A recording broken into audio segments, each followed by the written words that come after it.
a produtividade, para aumentar a distribuição da riqueza. Isso tem que ser um conjunto de políticas públicas. O poder público está fazendo isso? Ou seja, está tirando o investimento, aí eu vou dizer, a despesa que ele teria com o pessoal, que ele tem a necessidade de enxugar, esse recurso, ou ele investe no empreendedorismo, como disse o deputado, para que esse profissional que perdeu o emprego vá se autossustentar por meio do empreendedorismo, ou ele vai gastar esse mesmo dinheiro na assistência social, porque o trabalhador chegar em casa, a esposa, a família, lá, sem ter o que comer, vai ter um problema, violência doméstica. Uma porta aberta para a droga, com certeza. Aí vem prisão, presídio, custo com presídio, não é bem maior? Então, o poder público que desinveste na mão de obra... O que existe, da minha visão, é uma inversão de valores muito grande. Quer dizer, eu vou dar exemplo concreto. O DENOX era uma instituição que quem formava engenharia, eu me formei em engenharia, tinha por obrigação estagiar do DENOX onde você completava os seus conhecimentos de engenharia. Mas no DENOX, naquela época, só tinham profissionais de alto nível exercendo o papel dentro do Departamento Nacional de Obras contra si. Hoje é uma inversão, você está cheio de pessoas que não sabem nem para que serve aquele órgão. Nós estamos pagando muito caro hoje essa questão da seca. Não, a seca ia existir por falta de chuva, mas nós não temos o gestor da água. Nós perdemos muita água, botamos muita água fora.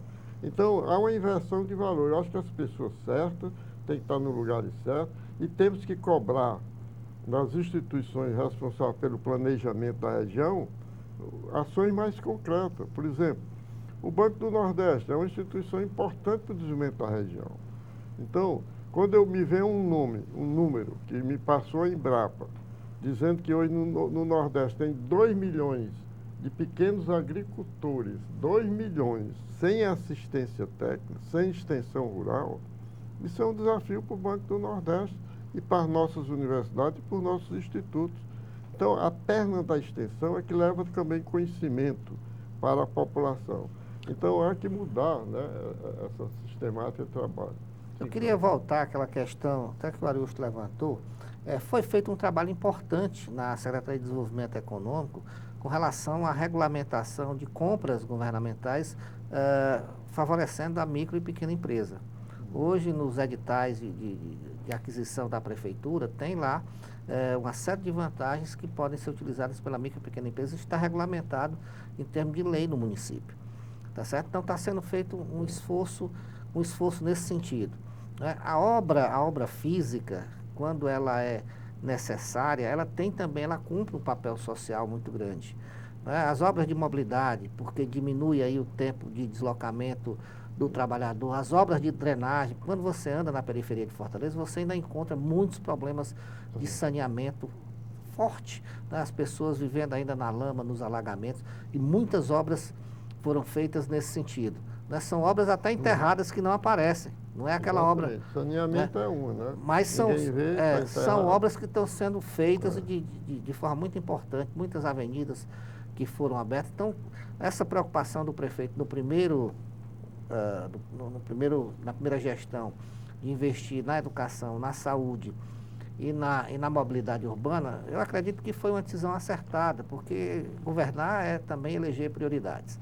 Né? Quando você investe na educação, você melhora a saúde também, né? Porque a pessoa passa a ter mais conhecimento. Quando você investe em saneamento, melhorias habitacionais, você está investindo em saúde, né? Sem dúvida nenhuma. Porque o grande problema da saúde hoje, você trata um paciente, um doente, que volta para o foco da doença, né? Falta de higiene, saneamento básico e tudo. Isso é triste, né? E digo mais, o que a gente precisa também, em termos de políticas públicas, é trabalhar de forma integrada. Então, muita coisa pode ser melhorada, muita coisa pode ser, você pode ter até uma economia de recursos quando você trabalha de forma integrada. A integração entre saúde, entre assistência social, educação, né? A própria ciência e tecnologia, que ela precisa estar a serviço da cidade, a serviço da população, a serviço da gestão. Você, hoje, usando novas tecnologias, né? O Ariosto conhece bem, os progressos estão sendo feitos na área de telemedicina, na área de aplicativos que você consegue melhorar a vida da população. Esse é o papel que foi atribuído à City Nova. É articular ciência, tecnologia e inovação para colocar a serviço da gestão pública e a serviço da população. Cláudio, eu vou aproveitar o espaço aqui para dar conhecimento. O que me emocionou muito foi quando eu recebi no meu Facebook uma foto de uma menina, né, que tinha terminado o curso de tecnologia de alimentos no CVT desse do interior, filha de um mecânico de Jaguariúna, na Islândia, está tirando o doutorado dela em tecnologia de alimentos. Quer dizer, uma pessoa, você deu a oportunidade a uma pessoa lá do interior. CVT lá no interior, lá no interiorização interior, de um... fez tecnologia de alimentos, fez mestrado e está lá na Finlândia, né, que é referência à educação, tirando o seu doutorado. É educação como uma ascensão social, Isso né? são vários exemplos, né? Mas é aquela história. O primeiro recurso que corta é da educação, é da ciência e tecnologia, porque acha que ninguém vê, né? Agora, eu queria só aproveitar o espaço, não sei se ainda tem tempo, né? Tem, deputado. O problema que eu procuro questionar muito é porque o discurso do economista é muito em cima do PIB, aumentar o PIB, aumentar o PIB. Quem inventou o PIB foi um economista no século passado. Os grandes economistas não tinham esse negócio de PIB, não. PIB é Produto Interno Bruto. Até agora eu não consegui identificar qual é a correlação entre PIB e desenvolvimento humano. Não tem essa correlação. Eu vou dar um exemplo concreto. Quem tiver a curiosidade de identificar, quando o Lula assumiu o governo em 2002, o Brasil tinha um PIB que era a 12ª potência do mundo, a 12ª. Mas tinha o IDH na posição 65. Então o PIB era o 12º e o IDH 65. Quando o Lula saiu em 2010, acho que foi 10, eu sei que o PIB do Brasil estava no 7º PIB do mundo, nós éramos a 7ª economia do mundo, melhoramos muito a economia, PIB é riqueza, mas o IDH piorou. O que é o IDH? Índice de Desenvolvimento Humano é medido por quê? Pelos fatores educacionais, de saúde e de renda. Significa que foi uma riqueza extremamente concentrada. Houve uma concentração de riqueza brutal. E o desenvolvimento humano foi piorar, doutor. Quando é bem distribuído, não, aí tudo bem. Quando você tem uma população bem educada, né, bem qualificada, aumentar o PIB, você aumenta o emprego. Mas quando nesse desnível social que nós vivemos, aumentar o PIB não significa nada de aumentar o desenvolvimento Eu acho que a gente precisa fazer uma diferenciação grande entre crescimento econômico e desenvolvimento humano. Econômico. Não é? A equação do desenvolvimento ela pressupõe a melhoria das condições de vida da população. Não é? A gente tem se impressionado muito por esses valores de PIB, renda per capita, mas são valores médios. Não é? O importante é que a gente tenha uma melhor distribuição da renda. E esse é um dos problemas cruciais do Brasil, crônicos. O índice de Gini, ao longo de décadas, tem se mantido estável. Teve uma leve oscilação na época do Lula. Isso se deve exatamente aos programas sociais. Quer dizer, o Estado, como regulador da sociedade, ele tem que melhorar as políticas públicas e melhorando políticas públicas. Num país com desigualdades extremas como é o Brasil, ampliando os recursos para as políticas sociais, que aí inclui educação, inclui assistência social, inclui saúde. Né? É dessa forma que você consegue equilibrar melhor as oportunidades para que as pessoas realmente possam ter condições de competição mais justa na sociedade. Da forma que está, de fato, a gente vai só reproduzir essa desigualdade e até ampliá-la. E reproduzir criminosos, né, como estão acontecendo aí nos presídios. Então, eu queria só aproveitar a oportunidade para entregar o Cláudio aqui e que ele pudesse encaminhar ao prefeito um pedido nosso de implantar em Fortaleza um centro de ciência e linguagem para melhorar o nível dos professores de ciência do ensino fundamental. Inclusive, tem o CFI lá aqui em Fortaleza, que é o Centro de Formação de Instrutores. Nós estamos fazendo uma experiência aqui no CVT Portuário, né? Eu acho que o nome do... Ele quer dar um close no livro, Dá um né? close no livro. É o Centro de Ciências e Linguagem. Eu acho que era um momento rico, porque o que é que eu chamo de linguagem? A matemática, a informática, o português, o inglês e a ciência para a gente dar um upgrade nos professores de ciência. Nós estamos fazendo a experiência aqui no CBT Portuário, o Taulo esteve lá na implantação daquele curso, né? E a ideia é que a gente pudesse implantar em cada Instituto Federal um centro de ciência e linguagem. Eu queria pedir licença aqui para a gente já chamar aí o nosso terceiro bloco, 1 minuto. E no terceiro bloco eu quero exatamente isso, na linguagem, na ciência, saber de vocês como vocês veem a reforma no ensino médio, o impacto dela nessa formação desse profissional na juventude. 1 minutinho só, retornamos com o terceiro bloco para discutir esse tema.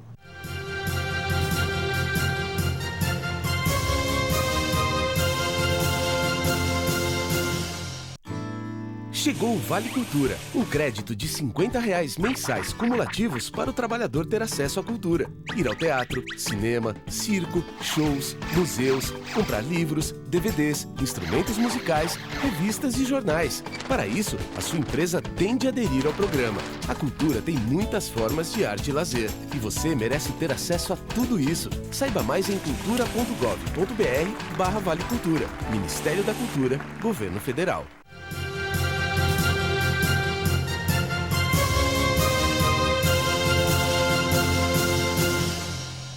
Olá, estamos de volta ao programa Educação e Trabalho, agora no terceiro bloco. Estamos aqui hoje discutindo o tema, né, da capacitação profissional e as políticas públicas. Estamos aqui com o deputado Ariosto Holanda e com o secretário da City Nova, professor Cláudio Ricardo.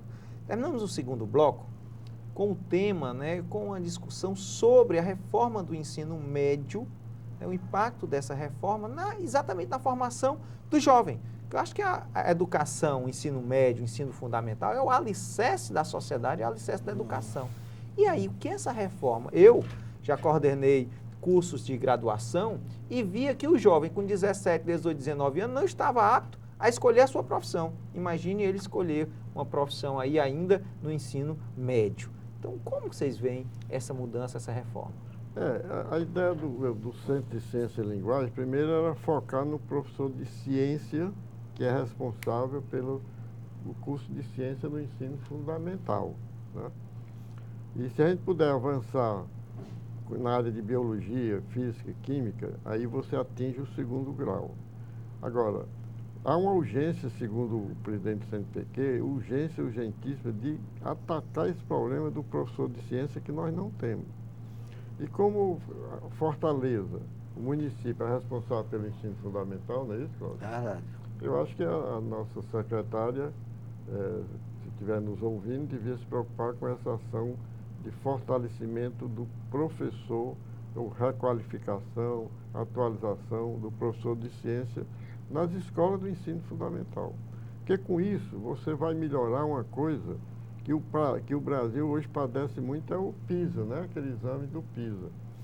De 3 em 3 anos, há uma avaliação de 40 ou 50 países para saber quem é que está melhor em leitura, matemática, ciência. E o Brasil continua no penúltimo lugar, Quer dizer, isso é em que área? Área de ciência, área de leitura, área de matemática. Então, e como eu defendo a tese de que a escola, se só melhorando e dando melhores condições ao professor, né, é por aí que a coisa começa a caminhar. Então, aqui vai o meu apelo no sentido de que Fortaleza podia ser um pioneiro nessa ação de melhorar o nível de ciências do seu município. E o Cláudio Ricardo poderia colaborar muito com isso, já que ele está numa instituição que se preocupa com ciência e tecnologia, que podia ajudar a nossa secretária de Educação, não é isso, Cláudio? Eu acho que era um caminho, é uma proposta, né, que eu estou defendendo, esse projeto, que eu acho que nesse caminho, minha ideia era colocar em cada CVT também o Centro de Ciência e Linguagem, para oferecer esse curso ao trabalhador, que eu defendo a tese, que o trabalhador que dominar as linguagens, no dia que um empresário substituir a máquina por uma mais moderna, ele é capaz de ler o catálogo da máquina e operar. Mudou a tecnologia, ele também se adapta novamente à nova tecnologia. Eu acho que o Cláudio tem um papel importante nesse processo e por isso que eu estou intermediando esse meu pedido para chegar ao prefeito Sem e dúvida à nossa nenhuma, secretária de Educação. a determinação do prefeito Roberto Cláudio é para que as secretarias interajam, para que elas pratiquem de fato a chamada intersetorialidade. E é isso que nós vamos fazer. A missão da City Nova é essa, é impregnar os setores da prefeitura e a sociedade também, com ciência, com novas tecnologias e criando também uma ambiência da inovação. Eu queria, Thales, aproveitar que nós estamos finalizando o programa e destacar assim, o papel, né, eu diria, o denodo do Ariosto nessas ideias de melhorar a qualificação do professor, de levar a capacitação tecnológica, profissional e tecnológica para a população. É admirável há quanto tempo o Ariosto vem batendo nessa tecla e o tempo está mostrando que cada vez mais ele tem razão. Não é? A gente precisa, o que a gente precisa de fato é disso, né? Volto a insistir, na economia do conhecimento. Esse é um valor intangível, mas que é um valor hoje cada vez mais presente na sociedade. Quem vai dominar é quem tiver o conhecimento, né? A riqueza vai ser gerada onde tem o conhecimento. Então aqui, se a gente não é dotado de tantas, aqui no nosso Ceará, Fortaleza, de tantos recursos naturais, se a gente tem as limitações aí dos fenômenos como a seca, acho que o nosso grande investimento tem que ser no homem, na nossa inteligência. E o fortalezense e o cearense têm uma tradição nesse sentido, né?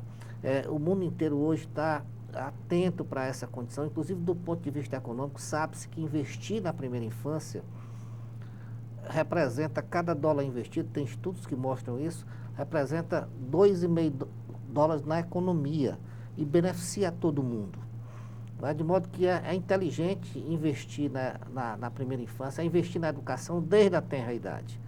Né? E isso tem sido feito um esforço muito grande do prefeito em ampliar as creches, né? Ampliar as escolas de tempo integral, que isso melhora a formação das nossas crianças. Né? Agora, esse é um esforço que exige uma certa constância de propósito. Né? Exige muita integração e apoio da sociedade para isso. A gente tem que estar convencido, pais, né, as famílias, da importância que é cada dia mais uma educação de qualidade para as nossas crianças. A questão do ensino médio. Né? O nosso ensino médio é o elo frágil da nossa cadeia educacional. De fato, precisa de mudança. O que a gente defende é que essa mudança, quem milita na educação, é que essa mudança seja dialogada, discutida, né? Porque isso tem sido a tradição que a gente cultuou nos últimos anos em termos de educação como política pública.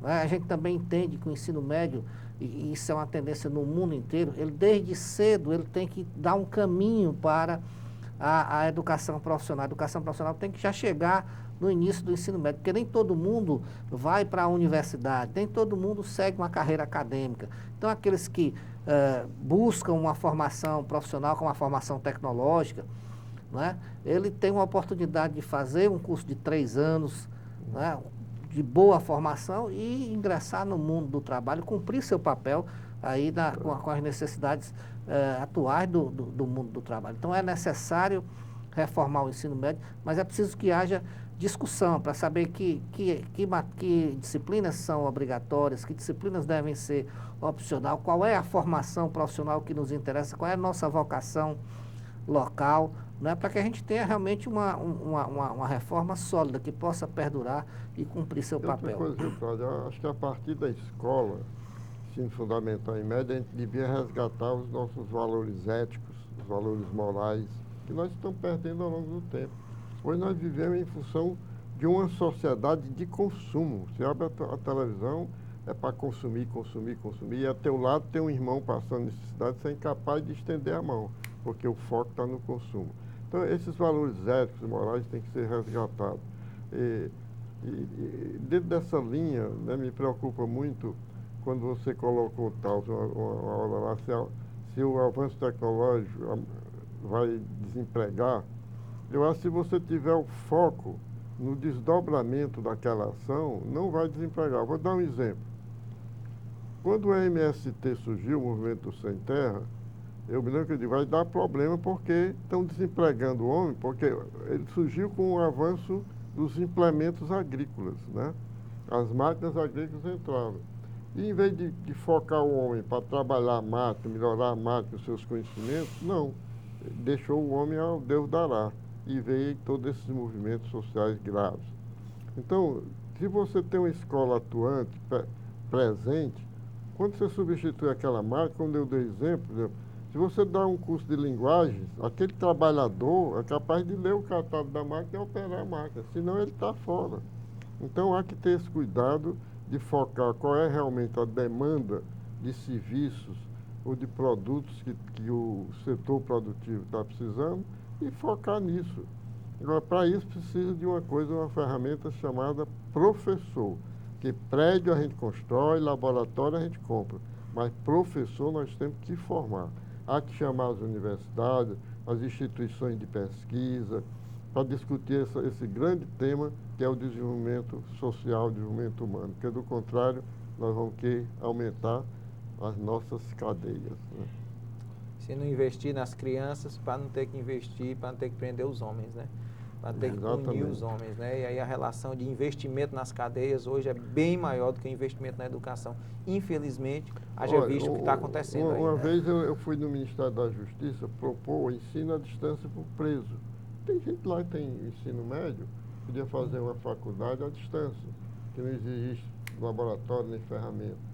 Até o secretário Nacional de Justiça disse, a sua ideia é muito importante, mas só que as nossas cadeias hoje, nós temos uma população, naquela época a população carcerária era de 600 mil pessoas, quando a capacidade era só de 300 mil, quer dizer, tudo está dobrado. Então não tem nem espaço, nem condições de fazer essa ação por causa da superlotação. Está triplicado, né? É lamentável, existem os números que estão aí para demonstrar que enquanto que um preso, não é? Um aluno do ensino médio custa cerca de R$ 2.500 mês, o preso custa isso, R$ 2.500 ano, o preso custa isso por mês. Não é? E aí eu vou resgatar aqui o saudoso Darcy Ribeiro, quando dizia que se a gente não investir em escola lá, 30, 40 anos atrás, se a gente não investir na construção de escolas de tempo integral, mais tarde nós vamos ter que usar esse dinheiro para construir presídio. Nunca foi tão atual, né? Nunca se foi Nunca foi tão atual. Meus senhores, vocês estão assumindo aí novos desafios. O deputado Ariostolano voltando para a Câmara Federal, o secretário Cláudio Ricardo assumindo aí a Cinti Nova. O que é que a sociedade pode ter de expectativa? E vocês, com as expectativas de vocês, e também os desafios de vocês. Eu vou tentar ver se eu consigo levar à frente um projeto que é um sonho meu de muito tempo, que é a Infovias a serviço da transparência. Ela colocar em cada município, junto ao Ministério Público, uma base de informações. Imagine o seguinte, você tem numa casa que a gente vai chamar Casa da Cidadania, pode ser o Correio, o Banco Brasil, o que for, da área federal, você tem, vamos dizer, 10 computadores operados por alunos do ensino médio. Só que esses computadores estão online, trabalhando online com a CGU, Controladoria Geral da União, onde a Controladoria Geral da União alimenta aquela casa com os recursos que aquele município está recebendo, quer seja de emendas estaduais, municipais, federais, o que for, na área de educação, de saúde, de maneira que permite que qualquer cidadão chegando lá, ele identifique o que é que o prefeito está recebendo de recursos, qual é a obra que ele vai fazer, para que ele próprio possa fiscalizar. Esse é um projeto que eu vou tentar ver se eu consigo avançar nele. Estou conversando com o pessoal da Procuradoria-Geral da União, ver o que é que a gente pode avançar. E o outro é telemedicina, para você atingir vamos dizer, os municípios mais distantes com serviços médicos especializados. Usando o quê? Esse grande cinturão digital, no caso do Ceará, e fazendo uma grande central de laudo. Você pode ter uma imagem, por exemplo, eu identifiquei que no Ceará tem mais de 60 mil imagens de mamografia sem laudo, porque quem faz o exame é um técnico de nível médio. Mas você manda o laudo para a capital e numa central você tem o diagnóstico. Eu vou tentar ver se avanço nessa linha. O tempo é curto, não sei se também o governo iria aceitar, né? Mas vamos tentar. Bom, Tasso, primeiro eu queria registrar que considero um avanço, não é, que Fortaleza tenha constituído um órgão, uma fundação com status de secretaria, voltada para essa articulação da ciência, tecnologia e inovação em termos de políticas públicas, né, e colocar isso a serviço da população. O Tarcísio e o Vasco fizeram um grande trabalho na concepção e na implantação da City Nova, e a nossa tarefa agora é dar escala a esse processo. Né? Nós temos do prefeito um entusiasmo muito grande com essa área, já visto que ele é uma pessoa que tem uma formação acadêmica, eu diria, Uma relação com a ciência, sólida, com a forte, academia, né? né? É um médico que tem doutoramento Filho do ex-reitor. em saúde pública, filho de reitor, de uma família de professores, e o prefeito tem demonstrado que vai apoiar muito essas ações de popularização da ciência, de articulação das novas tecnologias, inovação, criando essa ambiência de inovação na cidade, para que Fortaleza seja reconhecida, seja destacada como uma cidade moderna, uma cidade tecnologicamente atualizada, avançada, e que isso possa ser utilizado em favor da população, especialmente aquela população mais carente.